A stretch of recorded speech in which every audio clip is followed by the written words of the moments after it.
Hi guys. Oh, I saw your intro. Alright, hey everyone, Dannae&Carlos here, and today we are joined with Danny Vitola.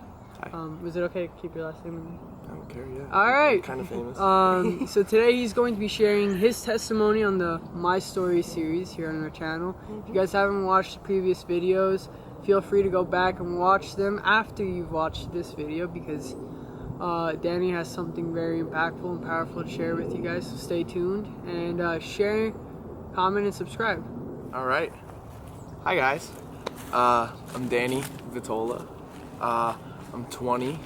I'm from New Jersey. Came down to Texas about 10 months ago, January, or 11, crap. And can I say crap on the channel? Okay. I just want to share a verse with you guys first. It's Psalms 34, 17 through 19. I'm New King James Version. The righteous cry out, and the Lord hears and delivers them out of all their troubles. The Lord is near to those who have a broken heart, and saves such as have a contrite spirit. Many are the afflictions of the righteous, but the Lord delivers him out of them all. So, part of my story, my senior year of high school, I started suffering from a really bad depression, and I didn't know that I was depressed. I didn't know how to word it. I remember just breaking down, feeling totally alone. I had all the signs of depression. I just never thought it would be me that would be dealing with it. I lost a lot of friends, and I lost just a lot of people that were close to me, and they kind of turned around and stabbed me in the back, and it hurt a lot. And had about 3 friends, and 2 of them were in college in different states, and one of them, his name's David. David, if you ever watch this, you're my older brother, I love you. He took me to my first metal show. I'll get into that in a minute. But I felt really alone for a really long time, and I ended up back. I graduated high school, ended up in a not so good relationship with a girl. We dated on and off for about 2 years, I think. It was not good. And that year, I actually I lost my cousin to a heroin overdose, July 2018. And that was kind of my tipping point in my depression. Not many people knew what I was going through. I wore a mask. My dad was an associate pastor at a church in our hometown at that time. And I decided I would go to church. I would live the pastor's kid life. Good morning. Hey everybody, how you guys doing? Every night I would go home and cry myself to sleep. And no one except my girlfriend at that time. She was the only one that really knew.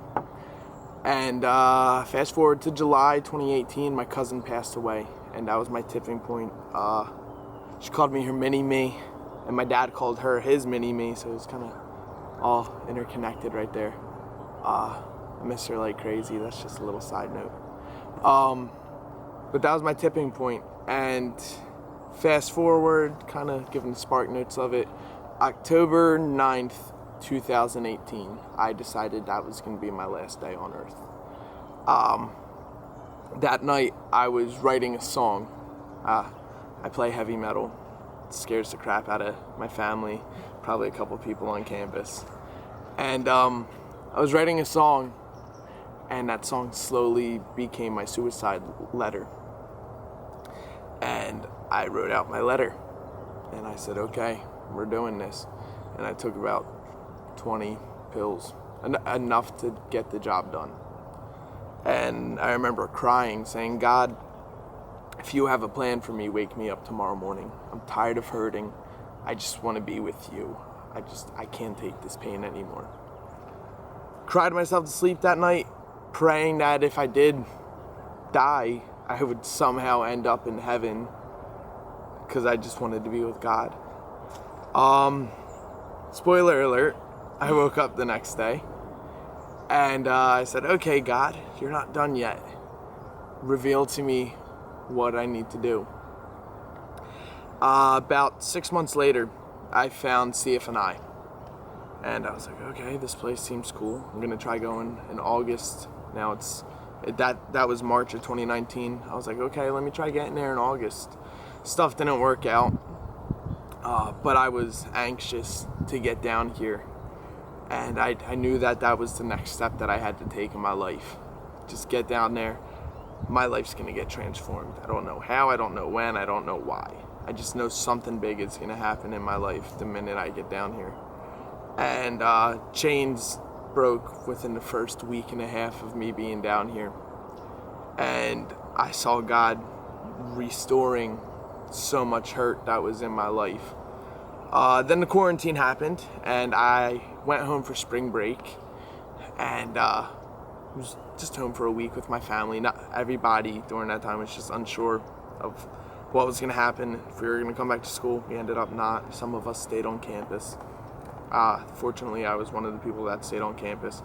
Because of my stepdad dropped me off at the airport with my mom when I came back to Texas, and he said, stay down here as long as you can. You're gonna have nothing up here in Jersey because everything's about to get shut down. I was like, cool, I'm gonna stay in Texas for a couple more months. And I got to dive into the secret place with God during that time, and it was amazing. Me and my roommate Clayton, I don't know if you're gonna watch this, but that's for you if you watch it. And yeah, I was able to just dive into that place. And then when I got home, it was a very back and forth battle. I remember June 2020, this is a few months ago, 5 months ago. My family was on vacation, I was the only one home, and I had 2 really bad anxiety attacks all in the same day. And I did some stuff while I was home, and I felt like I lost everything that I gained this first semester. And I think I had an anxiety attack maybe 2 or 3 times a week for about 10, 11 weeks. It sucked. Yeah, it was a really rough point. Some of the people here on campus, they were really able to help pull me out of that and show me love again. And I'm thankful for them. Those people, you guys know who you are. And I love you. Thank you. And so basically ever since October 2018, God's been restoring my life. And now I'm at a point where I'm accepting it. Because I was fighting it for a while. I was like, I'm just going to wallow in my pain and be all alone, but not tell anybody about it. It's not going to work like that. And when you try doing things in God's timing, it's never going to work. Point being, I released a song December 31st, 2018, called The Abandoned. Don't listen to it. Listen to it if you want to give me more streams. Song sucks, but I'm proud of it. I didn't know how to sing and I didn't know how to scream yet, and it sounds like a Skillet song. Not that there's anything wrong with that, because they're my favorite band. But it was a step in the door. I wanted to have an EP out by the following June, so June 2019. I wanted to have just 5 songs out, start making my way up. I could not write a single song. I could not write a single lyric, a guitar part. I could write nothing for about a year and a half, maybe a little more than that. Then this past June, it was June, I want to say like 29th or 30th, something like that, end of the month, I was able to write an entire song I wrote 2 songs lyrically within about 25 minutes, had everything all finished, and I was like, okay, God, this is pretty cool. You're going to start doing something now. Then writer's block hit me for about 3 more weeks, and I said, crap, okay, maybe you're not doing something. And then a couple weeks later, the songs started coming to me, and I was like, okay, God, if this is you, set everything in motion. And the minute I allowed God to start working, everything started happening. September 18th of this past year, I released my song. It's called Come to Me. And that song is about the night that I attempted suicide. And I was in a very vulnerable place when I announced that song, because it went from only a handful of people knowing what I've been through, knowing that I've attempted suicide and dealt with the depression and anxiety, to now literally the entire world. And now it's not, I feel like embrace is the right word. Like, I've embraced that, but I've left that old identity behind me. I'm not depressed. I don't have anxiety. Even though they may come up, they don't have any place in my body, because I know my identity through Christ. But it's really cool because now people have texted me when the song came out, and he said, hey, I've been dealing with this and your music is helping me. And that's literally my dream coming true. So shameless plug, go follow me on all social medias and Spotify, Apple Music, YouTube. One more song before 2020 ends. I can't tell you guys the date yet because, yeah, there's not a lot of time left in 2020. You're gonna get it within the next 6 or 7 weeks, how many weeks are left. But yeah, I'll leave you guys with this. When you do stuff in your own timing, it's never gonna work. Never force your hand at God. I tried that and it almost killed me. Never try doing stuff on your own power because you're not strong enough to do it on your own. It's not a shot at you, whoever's watching this. When you do stuff through the will of God and in God's timing, and you allow Him to work in you, that's when change can happen. I am always available for anybody. If you guys, and Carlos and Dannae, if I'm speaking for you guys, I really don't care.